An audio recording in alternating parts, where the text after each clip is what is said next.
আরজিকর মেডিকেলে তরুণী চিকিৎসক হত্যাকাণ্ডের প্রতিবাদে এবং বিচারের দাবিতে আন্দোলন ক্রমেই জোরালো হচ্ছে। 8ই আগস্ট রাতে কর্তব্যরত অবস্থায় হাসপাতালের ভেতরেই খুন হন ওই তরুণী চিকিৎসক। চেস্ট মেডিসিন বিভাগের সেমিনার রুমে 9ই আগস্ট উদ্ধার হয় মৃতদেহ।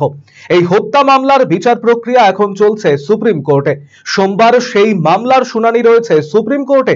এদিকে এই হত্যাকাণ্ডের তদন্তভার সিবিআই এর হাতে থাকলেও এখনো বাড়েনি ধৃতের সংখ্যা। কলকাতা পুলিশ ঘটনার সঙ্গে এক সিভিক ভলেন্টিয়ারের যোগসূত্র পাওয়ায় সেই সিভিক ভলেন্টিয়ার এখন জেলবন্দী। এবার আরজিকর কাণ্ডের প্রতিবাদে ফের পথে নামলো চিকিৎসকেরা। শনিবার চিকিৎসকদের একটি সংগঠনের পক্ষ থেকে আরজিকর কাণ্ডের বিচারের দাবি নিয়ে রাজভবন অভিযানে শামিল হয়। এনআরএস মেডিকেল কলেজ থেকে রাজভবন পর্যন্ত মিছিলে চিকিৎসক স্বাস্থ্যকর্মীদের সঙ্গে পা মেলান সাধারণ মানুষও। এদিন চিকিৎসকদের একটি প্রতিনিধি দল রাজ্যপালের কাছে গিয়ে ডেপুটেশন জমা দেন। সিবিআই দ্রুত তদন্ত প্রক্রিয়া শেষ করে প্রকৃত দোষীদের প্রকাশ্যে আনুক, সেই দাবিও এদিন চিকিৎসকদের পক্ষ থেকে জানানো হয় রাজ্যপালকে।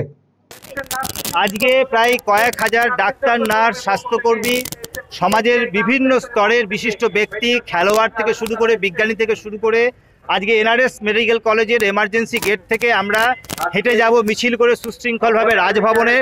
রাজ্যপালের কাছে আমরা ডেপুটেশন দেব। কেন রাজ্যপাল? না, রাজ্যপাল হচ্ছে কেন্দ্র সরকার এবং রাজ্য সরকারের মাঝামাঝি একজন হায়েস্ট অথরিটি। তার কাছে যাব দুটো কারণ। একটা হচ্ছে রাজ্য সরকারের পুলিশ আজকে খুনিদের ধরতে ব্যর্থ হয়েছে, তারা প্রমাণ লোপাটের দায়ে তারা অভিযুক্ত। তাই আমরা মনে করি রাজ্য সরকারের পুলিশ এবং তার সর্বোচ্চ কর্তা কলকাতা পুলিশের কমিশনার, তারও সাসপেনশন দরকার।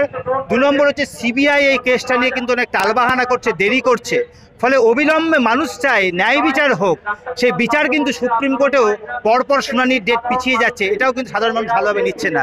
তাই আমরা 9 তারিখ সুপ্রিম কোর্টে যে নেক্সট হিয়ারিং হবে তার ঠিক আগে ডাক্তাররা, নার্সরা, স্বাস্থ্যকর্মীরা, বিজ্ঞানীরা, শিল্পী সাহিত্যিকরা আমরা ডিমান্ড করছি, চাপ দিতে চাইছি যে অবিলম্বে ন্যায় বিচার হোক, দোষীরা শাস্তি পাক, পুলিশ অফিসার বিনীত গোয়েলকে সাসপেন্ড করা হোক, এখনো কেন করা হলো না, এবং এই দুর্নীতি চক্রের যারা মাথা তাদেরকে ইমিডিয়েট অ্যারেস্ট করা হোক।